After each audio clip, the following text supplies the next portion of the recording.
டேய் பாஸ்கர், நான் சொன்னேன்ல வாணின்னு செம்ம ஃபிகரு, அது இவதான்டா. ஏய் கவின், கட்ட ரொம்ப டக்கராதான்டா இருக்கா. நான் பார்த்ததுலயே இவ ஒருத்தி தான்டா அழகி. ஹலோ, நான்சென்ஸ் மாதிரி பிஹேவ் பண்ணுறீங்க. நீங்களா காலேஜ் ஸ்டூடெண்ட்ஸ் தானே? உங்கள் கூட படிக்கிற பொண்ணுக்கிட்ட இப்படி நடந்துக்கிறீங்களே, இதுக்கெல்லாம் வெக்கமா இல்லை? மேடம் கல்ச்சரை பற்றி கற்றுக் கொடுக்குறாங்கடா, கேட்டுக்கோ, நல்லா கேட்டுக்கோ. சரிங்க மேடம். ஹலோ, என்னை பற்றி உங்களுக்கு தெரியாது. நான் ரொம்ப மோசமானவ. நான் நினச்சேன்னா என்ன நடக்குன்னு எனக்கே தெரியாது. உன்னை பற்றியும் தெரியும், உங்கள் அப்பனை பற்றியும் தெரியும்டி. உன் கூட சுற்றுறானே பாய் ஃப்ரெண்டு, அவனை பற்றியும் தெரியும். ஆனால் இந்த பாஸ்கரை பற்றி உனக்கு தெரியாது கண்ணு, தெரியாது. நீங்கள் பாரு, எங்கள் அப்பாவை பற்றி உனக்கு தெரியாதுன்னு நினைக்கிறேன். அவருக்கு தெரிஞ்சால் என்ன நடக்கும்னு தெரியுமா? என்ன நடக்கும்?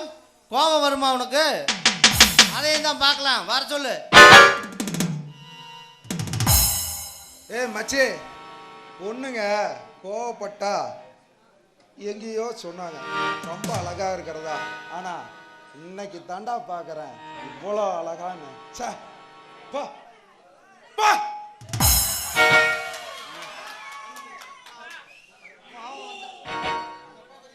இங்க பாருங்க, எங்க அப்பா கிட்ட சொன்னா நடக்கிறதே வேற. மறுபடியும் சொல்றேன், வேண்டாம். ஆமா, உங்க அப்பாவை வர சொல்லுமா. உங்க அப்பனை நான் பார்த்து கரெக்ட் பண்ணிக்கிறேன்.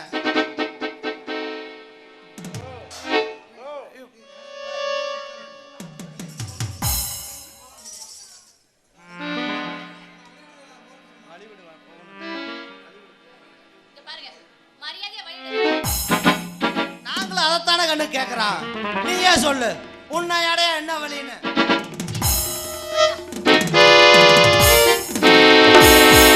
பொறுக்கி நாயே, கையா பிடிக்கிற பிஞ்சிரும் ஜா. நானே தொடுன்னு நினைச்சேன், அதுக்குள்ள நீயே தொடு. ரொம்ப அவசரம்டா செல்லம் உனக்கு. ஆனா என்னை விட நீ ரொம்ப வேகமடா செல்லம். ஆனா இப்பயே இவ்வளோ அவசரப்படுறப்ப இப்பயே முடிச்சுக்கலாம்டா செல்லம், வாடாம.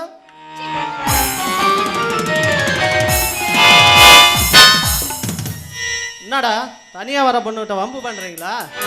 வாடா என் பங்காளி, நீ தான் இந்த குதிரைக்கு ஜாக்கியா? அது ஒண்ணும் இல்லப்பா, இந்த அரேபியன் குதிரை இந்த பாஸ்கரா ஆசைப்பட்டு தொட்டுட்டா, தொட்டா அவளை விடலாமா? விட்டா நான் ஆம்பளையே இல்லடா. அதனால எப்ப வேணாலும் கேட்டு சொல்லு. இப்ப பத்திரமா கூட்டிட்டு போடா. டேய் அரவிந்த், இது ஏன் ஆளு, கைய கைய வச்சிடாதடா, தொலைச்சு போடுவான் தொலைச்சு. ஏய் பாஸ்கர், மரியாதையா போயிடு, இல்ல என்ன நடக்கும்னு தெரியாது. அதையும் தான் பார்க்கலாம். வேண்டாம், வாங்க போலாம். இல்ல வாணி, இவனுங்களை எல்லாம் சும்மா விடக்கூடாது. வாங்க போலாம், வம்பு வேண்டாம். ஏய் அரவிந்த், ஏய் ஏன் ஆளுடா, கைய கைய வச்சிடாத, போடா செல்லம். அவன் உன்னை ஒன்றும் செய்ய மாட்டான்.